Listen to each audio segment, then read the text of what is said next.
आज हम लोग पढ़ेंगे हिंदी भाषा के साहित्य के अंतर्गत हिंदी भाषा की विकास यात्रा। पिछली वीडियो में मैंने आपको हिंदी की स्वर्णिम व्यवस्था बताई थी, ध्वनि व्यवस्था। अगर आपने नहीं देखा हो तो ज़रूर देख लें। तो आइए शुरू करते हैं। हिंदी एक आधुनिक आर्य भाषा है जिसका विकास आर्यों की मूल भाषा संस्कृत से हुआ है। भारतीय तथा बाहरी क्षेत्रों में आर्य भाषाओं का विकास अलग अलग पद्धति पर हुआ है। जैसे पहला हम लोग पढ़ेंगे आर्य भाषाओं का ऐतिहासिक विकास। भारतीय आर्य भाषा के विकास को प्रायः 3 चरणों में विभक्त किया गया है। तो वो 3 चरण कौन से हैं? तो पहला है प्राचीन आर्य भाषा, दूसरा है मध्यकालीन आर्य भाषा और तीसरा है आधुनिक आर्य भाषा। प्राचीन आर्य भाषाएँ, इनका समय लगभग 2000 ईसा पूर्व से 500 ईसा पूर्व तक माना गया है। इसके अंतर्गत 2 स्थितियां शामिल हैं। वैदिक संस्कृत जो 2000 से लेकर 1000 ईसा पूर्व तक रही और लौकिक संस्कृत जो 1000 से 500 ईसा पूर्व तक रही।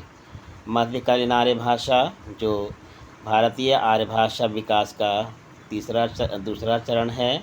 इनका काल 500 ईसा पूर्व से 1000 ईस्वी तक स्वीकार किया गया है। इस भाग के अंतर्गत 4 चरण मिलते हैं। पहला चरण है पाली, दूसरा प्राकृत है, तीसरा अपभ्रंश है और चौथा अवहट है। तो पाली जो है वो 500 ईसा पूर्व से ईस्वी सन के आरंभ तक चली। वही प्राकृत जो है ईस्वी सन के आरंभ से 500 ईसा वर्ग तक चली और अपभ्रंश तथा अवहट जो है वो 500 से लेकर 1100 ईस्वी तक चली। अब बात करेंगे हम लोग आधुनिक आर्य भाषाओं की। इनका समय लगभग 1100 ईस्वी से अभी तक माना जाता है। इनमें हिंदी, बांग्ला, उड़िया, असमी, मराठी, गुजराती, पंजाबी तथा सिंधी जैसी भाषाएं शामिल हैं। तो हमने पढ़ा कि भारतीय भाषा को 3 वर्गों में 3 चरणों में बांटा गया है। पहला प्राचीन, दूसरा मध्यकालीन और तीसरा आधुनिक। प्राचीन काल के अंतर्गत 2 चरण आते हैं, जैसे वैदिक और लौकिक संस्कृत। और मध्यकालीन के अंतर्गत 4 चरण मिलते हैं। पहले चरण में पाली, दूसरे चरण में प्राकृत, तीसरे में अपभ्रंश और चौथे में अवहट आती है। वहीं आधुनिक आर्य भाषा जो तीसरा चरण है, इसमें जो है 11 ईस्वी से अब तक जो माना जा रहा है इसे, जिसमें हिंदी, बांग्ला, उड़िया, असमी, मराठी, गुजराती, पंजाबी, सिंधी जैसी भाषाएं शामिल हैं। अब जानेंगे हम लोग हिंदी भाषा का ऐतिहासिक विकास।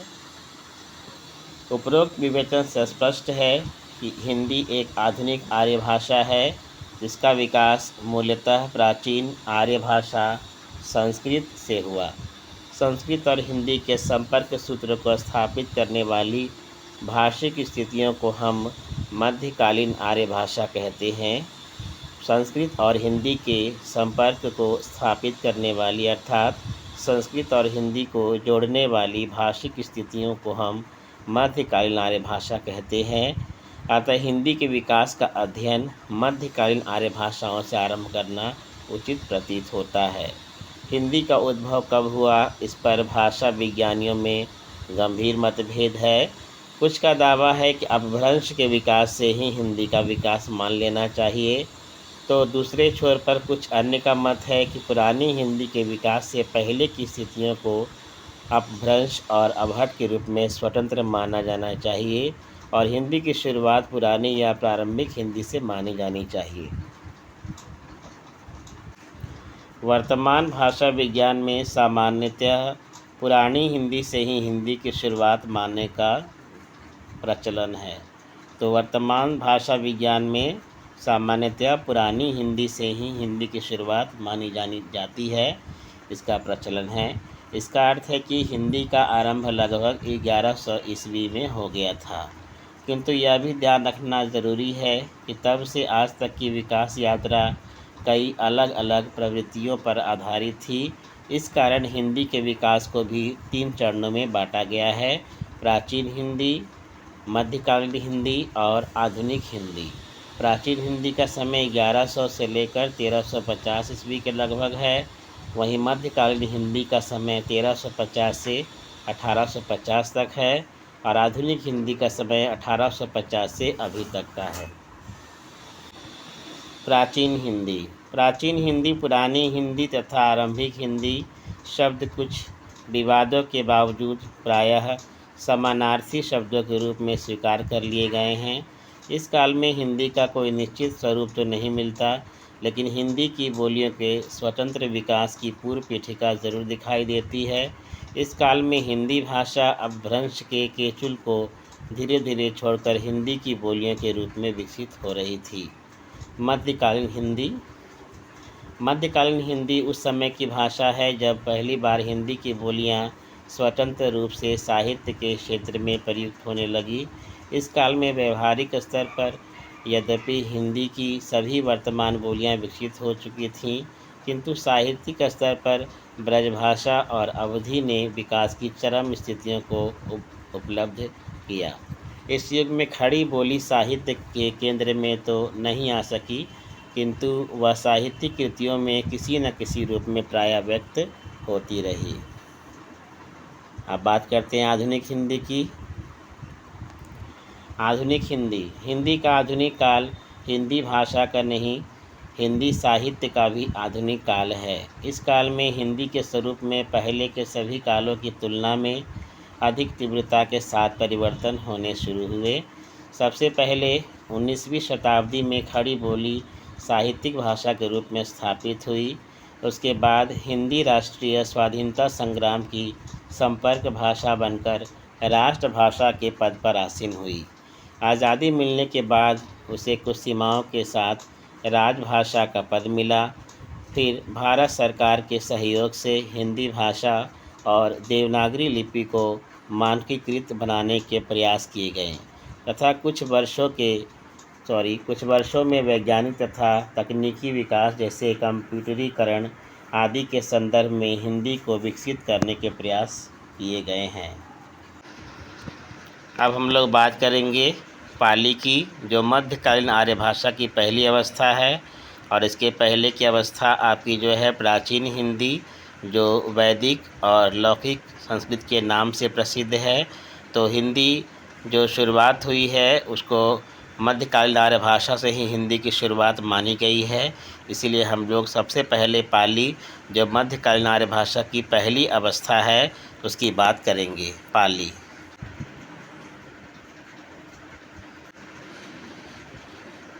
पाली के नामकरण की समस्या।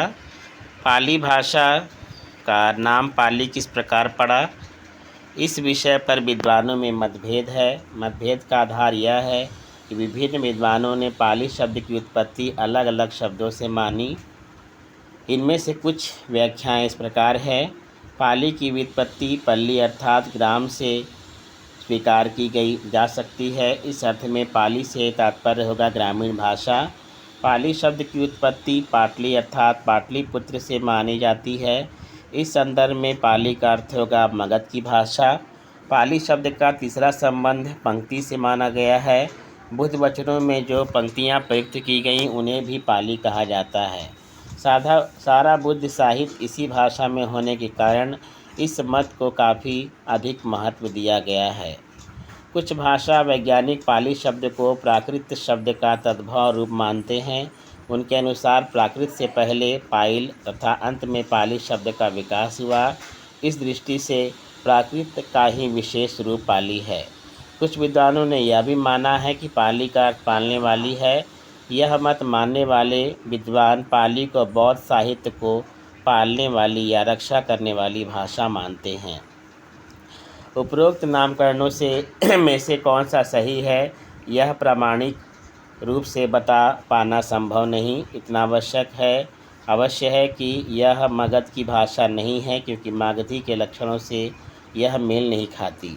सामान्यतः विद्वानों की मान्यता यह है कि यह भाषा मथुरा और उज्जैन के बीच के क्षेत्र में विकसित हुई थी, किंतु धीरे धीरे इतनी व्यापक हो गई कि बुद्ध ने अपने धर्म के प्रचार के लिए इसी भाषा को माध्यम बनाया। भाषा वैज्ञानिकों की सामान्य मान्यता यह है कि पाली शब्द का वास्तविक संबंध पंक्ति या प्राकृत शब्द से है। पंक्ति से इसलिए कि यह भाषा मूलतः बौद्ध साहित्य से संबंधित है, तथा प्राकृत से इसलिए कि भाषिक स्वरूप की दृष्टि से यह प्राकृत से काफ़ी मिलती जुलती है। कुछ विद्वानों ने इन दोनों मतों को मिलाकर इसे बौद्ध प्राकृत भी कहा है। अब जानेंगे हम लोग पाली की भाषा संबंधी विशेषताएं। तो पहली विशेषता है ध्वनि संरचना संबंधी विशेषताएं। पाली के स्वर इस प्रकार है। पाली के ह्रस्व स्वर है अ, ई, उ, ए, औ। वहीं दीर्घ स्वर है आ, ई, उ, ए, ओ। पाली की स्वर संरचना में संस्कृत के ऐ तथा औ जैसे जटिल संयुक्त स्वर प्रायः ए तथा ओ के रूप में प्रचलित रहे। पाली के स्वर संरचना में संस्कृत के ऐ तथा औ जैसे जटिल स्वर संयुक्त स्वर प्रायः ए तथा ओ के रूप में प्रचलित रहे, जैसे शैलम का सेलम, कौशल का कौशल। संस्कृत का री स्वर प्रायः लुप्त हो गया है। इसका प्रयोग कहीं आ के रूप में होता है तो कहीं ई के रूप में तो कहीं ऊ के रूप में, जैसे नृत्यम का नच्चम, ऋतु का उतु, मृत्यु का मित्तु। संस्कृत की ऋ ध्वनि भी पाली में समाप्त हो गई है। इकारांत और उकारांत पदों के साथ लगने वाले विषयों का प्रायः लोप हो गया है, जैसे अग्नि का अग्नि, धेनु का धेनु, गुरु का गुरु। पाली में निम्नलिखित व्यंजन प्राप्त होते हैं: क, ख, ग, घ, च, छ, ज, झ, ट, ठ, ड, ढ, अड़, त, थ, द, ध, न, प, फ, ब, भ, म, य, र, ल, व, स, ह। पाली में व्यंजनों में भी काफ़ी स्तर पर परिवर्तन दिखाई देते हैं, जो इस प्रकार हैं। जैसे तालव्य श और मूर्धन्य श का दंत स हो गया है, जैसे शिष्य का शिष्य शिष्यो, मनुष्य का मनुष्यो। क का प्रायः ग हो गया है, जैसे लोक का लोग। ल और र कहीं कहीं एक दूसरे के स्थान पर आने लगे, जैसे अंगुली का अंगुरी। महाप्राण व्यंजन प्रायः ह के रूप में उच्चरित होने लगे, जैसे गाथा का गाहा, लघु का लहु, रुधिर का रुधिर।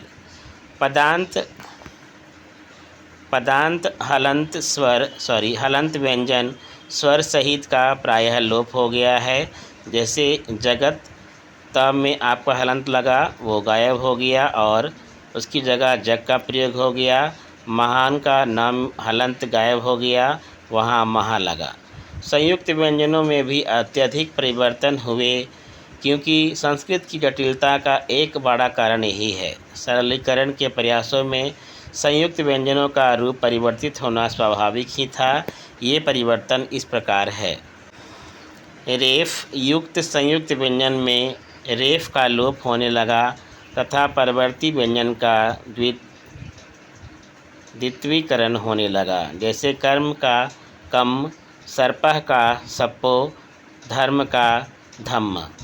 पद के आरंभ में आने वाले संयुक्त व्यंजन के र का लोप होने लगा, जैसे प्रियः का पियो, त्रिपिटक का तिपिटक। दै का ज हो गया या ज, जैसे द्युत का जुआ, विद्युत का बिज्जू। क्ष संयुक्त क्ष का कहीं ख हो गया तो कहीं कहीं च छ हो गया, जैसे क्षमा का क्षमा, पक्षी का पक्षी, क्षण का क्षण, भिक्षा का भिक्षा। तय का च हो गया, जैसे सत्यम का सच्चम, नृत्यम का नच्चम। आप जानेंगे पाली की व्याकरणिक संरचना। पाली की व्याकरणिक संरचना में मूल रूप से सरलीकरण और संक्षिप्तीकरण की प्रवृत्ति दिखाई देती है। दरअसल संस्कृत से लेकर आधुनिक हिंदी का विकास मूल रूप से सरलीकरण की ही प्रक्रिया है। जिसके अलग अलग चरणों को अलग अलग भाषिक प्रवृत्तियों के रूप में हम जानते हैं। सरलीकरण की इस प्रक्रिया के सूत्रपात का श्रेय पाली को है। इस पहले चरण में ही कई ऐसे परिवर्तन दिखाई देने लगते हैं जिनका सीधा संबंध आधुनिक हिंदी से है। ये सूक्ष्म परिवर्तन इस प्रकार हैं। पहला, पाली में संस्कृत के नपुंसक लिंग का लोप होने लगा। आमतौर पर सारे नपुंसक लिंगी शब्द पुल्लिंग शब्दों की तरह व्यक्त होने लगे। इसका कारण यह था कि संस्कृत में भी कर्ता और कर्म विभक्तियों को छोड़कर शेष सभी विभक्तियों में नपुंसक लिंग के नियम पुल्लिंग के समान ही होते हैं। पाली के संस्कृत के द्विवचनों का भी लोप होने लगा।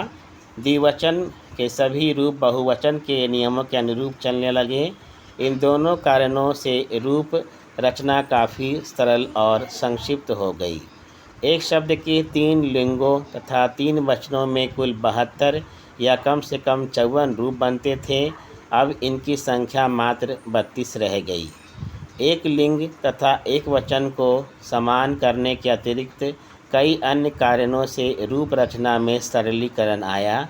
इसमें सबसे महत्वपूर्ण प्रवृत्ति है कि अत्यधिक व्यंजनांत प्रतिपदित स्वरांत होने लगा।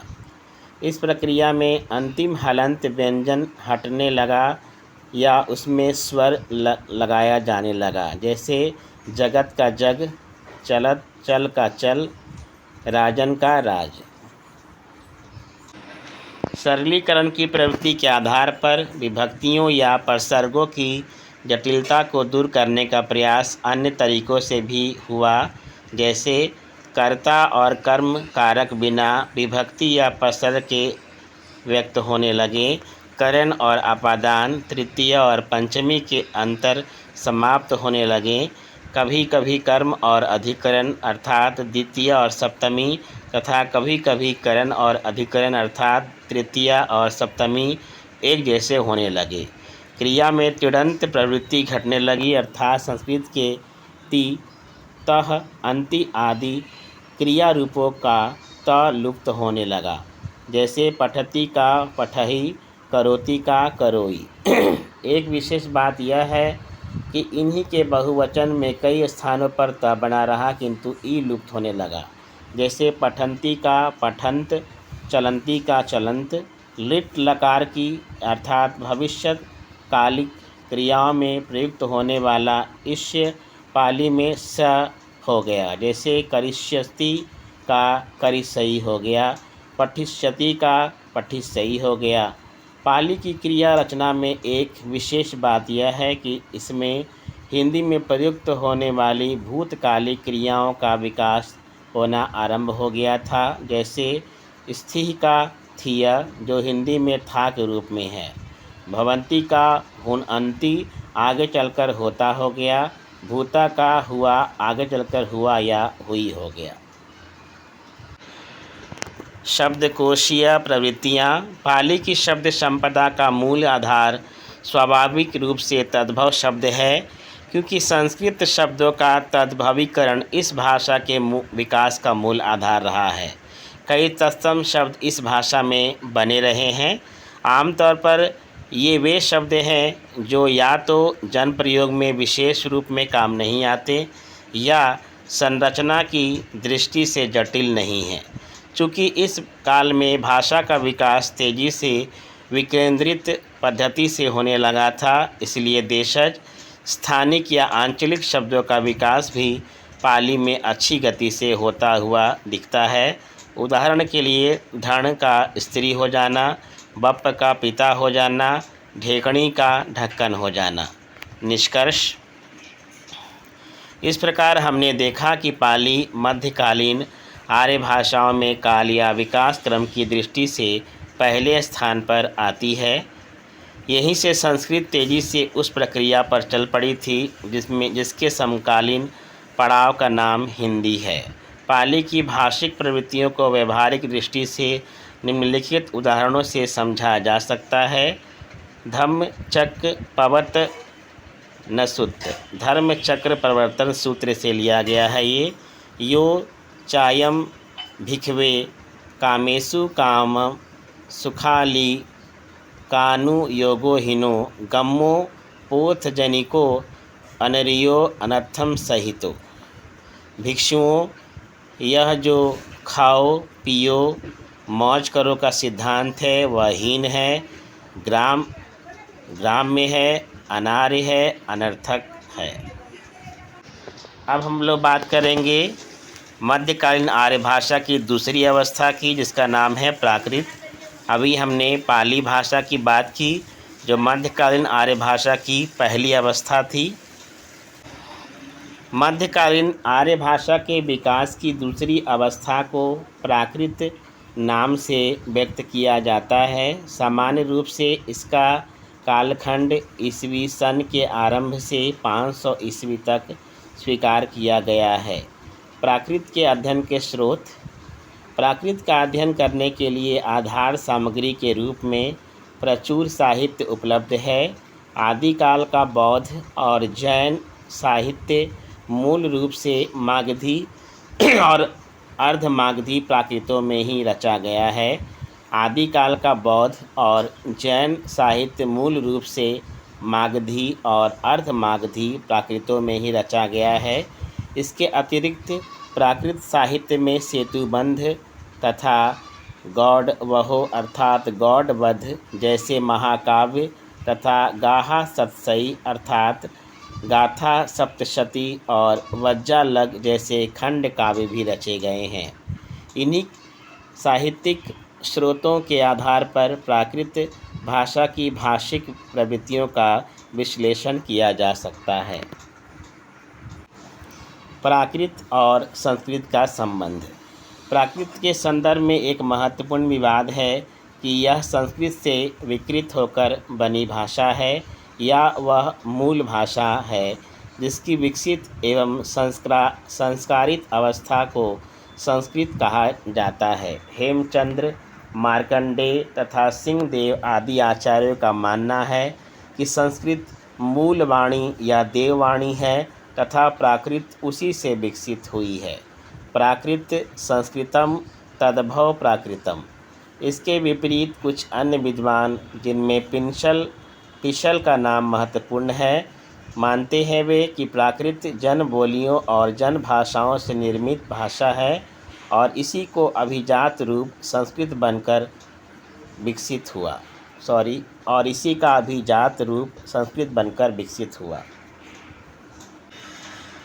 प्राकृत की अवस्थाएं। किशोरी दास वाजपेयी आदि व्याकरणों ने प्राकृत के विकास को कुछ अवस्थाओं में विभाजित किया। उनकी दृष्टि में प्राकृत के 3 चरण हैं: पहली प्राकृत, दूसरी प्राकृत तथा तीसरी प्राकृत। पहली प्राकृत वह है जिसका जन्म सभ्यता के आरंभ में लोक प्रचलन के माध्यम से हुआ। यह ऐसा माना जाता है कि यही प्राकृत ऋषियों तथा व्याकरणों के हाथों में पढ़कर संस्कारित होते होते वैदिक संस्कृत बन गई। वैदिक संस्कृत बनने के बाद हिंदी तक का विकास सरलीकरण की प्रक्रिया से हुआ। वैदिक संस्कृत सरल होकर लौकिक संस्कृत हुई और लौकिक संस्कृत सरल होकर प्राकृत बनी, जिसे दूसरी प्राकृत कहा जाता है। दूसरी प्राकृत और पहली प्राकृत एक दूसरे से असंबद्ध हो, ऐसा नहीं है। समय के बड़े अंतर के कारण इनका बाहरी स्वरूप अचानक देखने पर चाहे अलग अलग लगता हो, गहराई से देखने पर ये दोनों एक ही परंपरा की 2 कड़ियाँ प्रतीत होती हैं। प्राकृत के बाद जिसे अपभ्रंश कहा जाता है, कुछ विद्वान उसे प्राकृत की तीसरी अवस्था कहते हैं।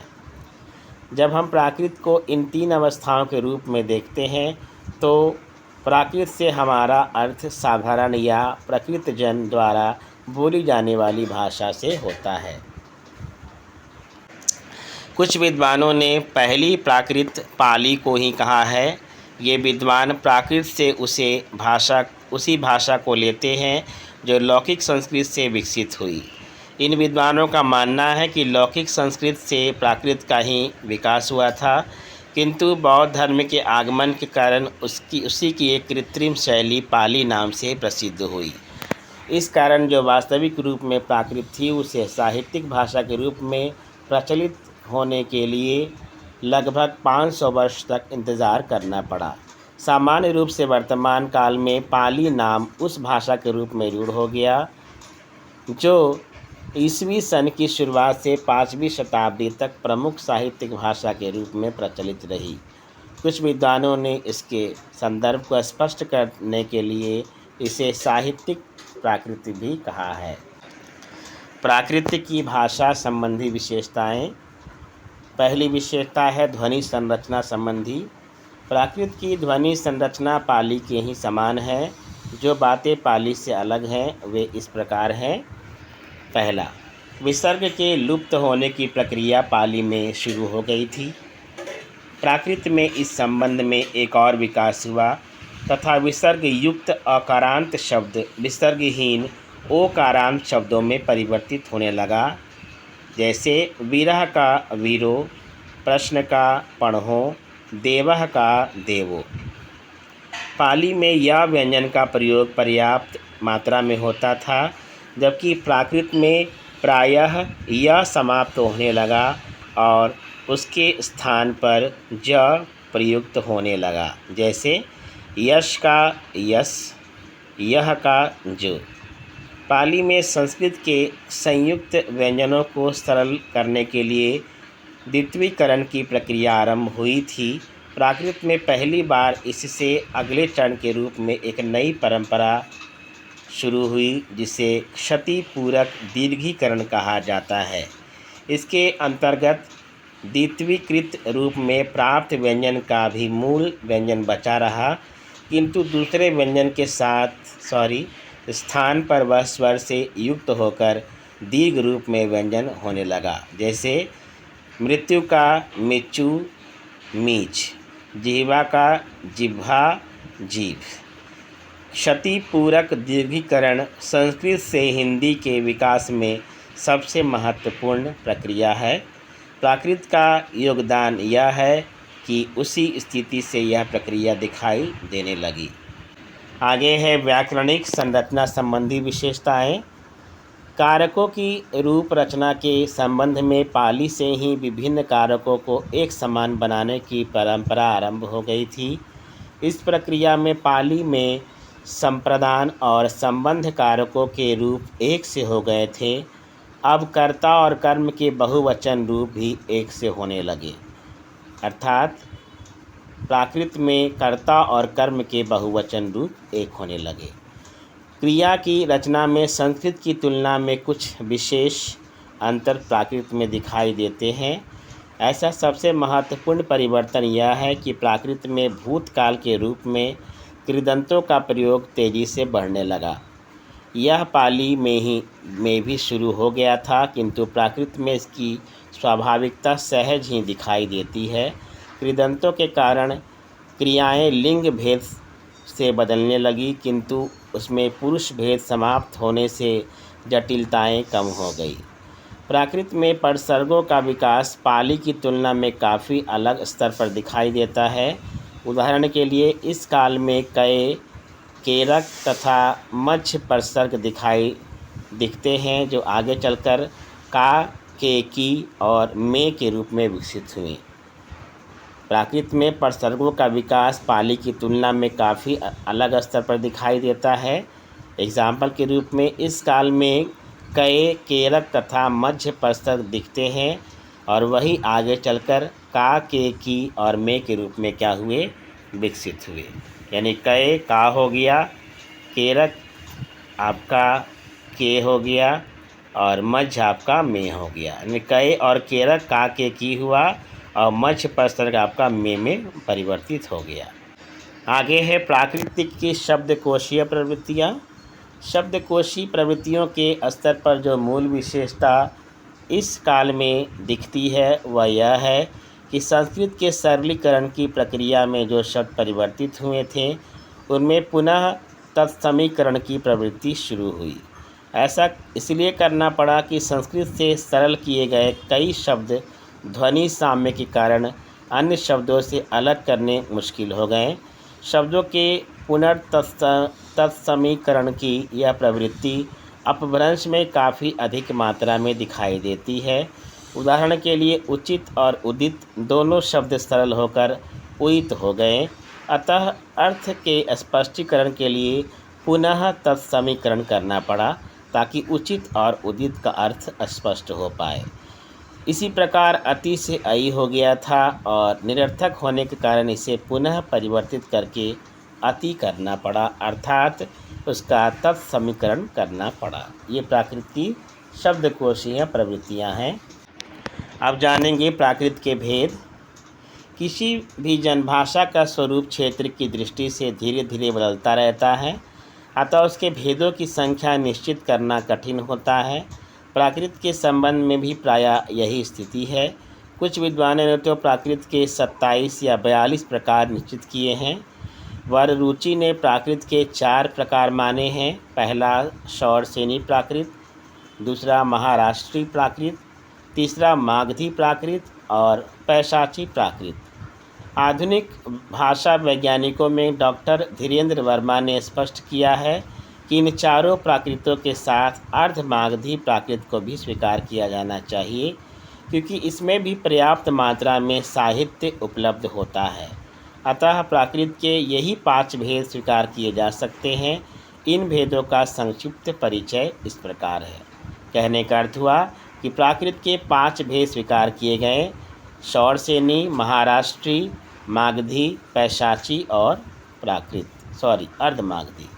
और 4 जो भेद माने गए हैं, शौरसेनी, महाराष्ट्री, मागधी और पैशाची, ये वररुचि ने माने हैं और धीरेन्द्र वर्मा ने अर्धमागधी को स्वीकार किया था उन चारों के साथ। तो इन 5 प्राकृत के भेदों का अध्ययन हम लोग संक्षिप्त रूप से करेंगे। पैशाची प्राकृत। पैशाची प्राकृत का क्षेत्र पश्चिमोत्तर पंजाब, अफ़गानिस्तान और चीनी तुर्किस्तान माना गया है। इसका एक अन्य नाम भूत भाषा भी है। इसकी मूल विशेषताओं में ण का न हो जाना अर्थात गुण का गुण होना, र और ल में परस्पर परिवर्तन अर्थात फल का फर हो जाना, और ल और ल हो जाना अर्थात कमल से कमल हो जाना। इसके अतिरिक्त पुल्लिंग एकवचनकर्ता में अह के स्थान पर ओ का प्रयोग, जैसे नरह का नरो हो जाना इसकी प्रमुख विशेषता है। अगला है अर्धमागधी प्राकृत। अर्धमागधी प्राकृत को जैन अर्धमागधी भी कहते हैं, क्योंकि जैन साहित्य इस भाषा में अत्यधिक मात्रा में मिलता है। हिंदी की एक उपभाषा पूर्वी हिंदी का विकास इसी से हुआ है। इसकी विशेषताओं में क का ग हो जाना अर्थात प्रकल्प का पगप हो जाना, तालव्य श और मूर्धन्य श का दंत स हो जाना, जैसे श्रावण का सावण हो जाना, मूषक का मूसा हो जाना, य का ज होना अर्थात यौवन का जौवन हो जाना इत्यादि अर्धमागधी प्राकृति की प्रमुख विशेषता है। अगली प्राकृत है मागधी प्राकृत। मागधी प्राकृत बिहारी हिंदी के विकास की पृष्ठभूमि है। अश्वघोष के नाटकों में इसके प्रारंभिक उदाहरण दिखाई देते हैं। इसकी प्रमुख विशेषताओं में अह का व होना, जैसे अह का ए होना, देवह का देवे हो जाना, र का ला होना, जैसे राजा का लाया हो जाना, ज का य होना अर्थात जानाति का याणादि हो जाना, दै रज रय का य से रूपांतरण हो जाना, अध्य का अय, अर्जन का अयण और आर्य का अय तथा कई ध्वनियों के स्थान पर सघोषीकरण के रूप में द का आगमन, गच्छति का गच्छति आदि प्रमुख है। मागधी प्राकृत में उत्तम पुरुष एक वचन सर्वनाम के लिए हके अहके का प्रयोग भी उल्लेखनीय है। अगली प्राकृत है शौरसेनी प्राकृत। शौरसेनी प्राकृत मथुरा के आसपास का प्रदेश शूरसेन की भाषा रही है। पश्चिमी हिंदी की बोलियों जैसे ब्रजभाषा, कौरवी, हरियाणवी आदि का विकास शौरसेनी प्राकृत से हुआ। यह प्राकृत संस्कृत की परंपरा के सर्वाधिक निकट है। इसकी प्रमुख विशेषताएं हैं अह का ओ होना, जैसे देवः का देवो, अल्प प्राण अघोष व्यंजनों का सघोषीकरण, जैसे भवती का होदी हो जाना, विकल्प का विकल हो जाना, महाप्राण व्यंजनों जैसे ख का घ हो जाना, थ का ध हो जाना और भ का ह में रूपांतरण, जैसे वधु का बहु, मेघ का मेह, मुख का मुँह, संयुक्त श का कख हो जाना आदि। सघोषीकरण की प्रवृत्ति इस प्राकृत में सबसे अधिक मात्रा में है, याद रखना आपको। अर्थात इसमें अल्प प्राण और अघोष व्यंजनों का जो है सघोषीकरण हो गया, और यही प्रवृत्ति इस प्राकृत की सबसे अधिक विशेषता है और सबसे अधिक मात्रा में जो है सघोषीकरण की प्रवृत्ति इस प्राकृत अर्थात शौरसेनी प्राकृत में मिलती है। उदाहरण के लिए अतिथि का अदिति हो जाना, सती का सदी हो जाना। अगली अंतिम प्राकृत है आपकी महाराष्ट्रीय प्राकृत। महाराष्ट्रीय प्राकृत के बारे में यह भ्रम अक्सर हो जाता है कि इसका संबंध महाराष्ट्र प्रदेश से है। वस्तुतः यह उत्तर भारत की ही एक सामान्य और परिनिष्ठित भाषा है। दंडी ने इसे प्रकृष्ट प्राकृत कहा है और प्राकृत भाषा के विशिष्ट विद्वान हार्नले ने यह स्थापना की है कि महाराजा में महाराष्ट्र का अर्थ महान राष्ट्र से है। प्राकृत का 80% ललित साहित्य इसी भाषा में मिलता है, अर्थात महाराष्ट्रीय प्राकृत में मिलता है। महाराष्ट्रीय प्राकृत की प्रमुख भाषिक विशेषताएं इस प्रकार हैं। दो स्वरों के बीच आने वाले अल्प प्राण व्यंजनों जैसे क, ग, च, ज, त, द और य का लोप होकर रजत का रह हो जाना, लोकः का लो हो जाना, महाप्राण व्यंजनों जैसे ख, घ, थ, ध आदि का ह में रूपांतरण हो जाना, जैसे सखा का सहा, मधुर का महुर, क्ष का कख हो जाना और छह में रूपांतरण हो जाना, जैसे कुक्षी का कुक्षी, इक्षु का उक्षु, न का ण में रूपांतरण, जैसे अर्जन का अयण, पंचमा अक्षर का अनुस्वार के रूप में प्रयुक्त होना, जैसे गंगा का गंगा, मंजन, मंजन का मंजन इत्यादि। महाराष्ट्रीय प्राकृत में संज्ञा के अधिकरण कारक में अम्मी प्रत्यय अर्थात लोकम्मी बराबर लोक में का प्रयोग तथा अपादान कारक में आही प्रत्यय, जैसे लोक में आही का प्रयोग लोक से। यह स्थापना होना भी महत्वपूर्ण विशेषता मानी गई है। इन सभी प्राकृतों में उपयुक्त विशेष लक्षणों के अतिरिक्त सामान्य रूप से वे सभी लक्षण मिलते हैं जो हमने प्राकृत की सामान्य विशेषताओं के अंतर्गत वर्णित किए हैं। निष्कर्ष समग्रतः यह कहा जा सकता है कि सामान्यतः पाली की प्रवृत्तियाँ धारण करने के बाद भी प्राकृत संस्कृत के सरलीकरण की प्रक्रिया में एक महत्वपूर्ण कदम बढ़ाती है। संस्कृत की केंद्रीकृत भाषिक स्थिति के विपरीत हिंदी की कई उपभाषाएं और बोलियां उसकी विकेंद्रीकृत स्थिति का प्रमाण हैं। प्राकृत में पहली बार भाषिक विकेंद्रीकरण होना आरंभ हुआ तथा स्थान भेद से 5 प्राकृतें विकसित हुई। यही 5 प्राकृतें अपभ्रंश अवस्था से गुजरने के बाद आधुनिक हिंदी की उपभाषाओं के निर्माण में महत्वपूर्ण भूमिका निभाती हैं। प्राकृत की भाषिक विशेषताओं को निम्नलिखित व्यवहारिक उदाहरण के माध्यम से समझा जा सकता है, जो सिद्ध हेम शब्दानुशासन में लिखा गया है। खग बिसाइहूँ जहिम लहहूँ, प्रिय तेहि देसहि जाहूँ, रण दुभिक्षे भगाहि विणु जुझे ना बलाई। अर्थात नायिका प्रिय से कहती है कि यह हम कहाँ आ गए, यहाँ तो युद्ध का अकाल पड़ा हुआ है, युद्ध ना करने से हम दुर्बल हो गए हैं, अतः हे प्रिय उस देश जाओ जहाँ तलवारों का व्यवसाय होता हो।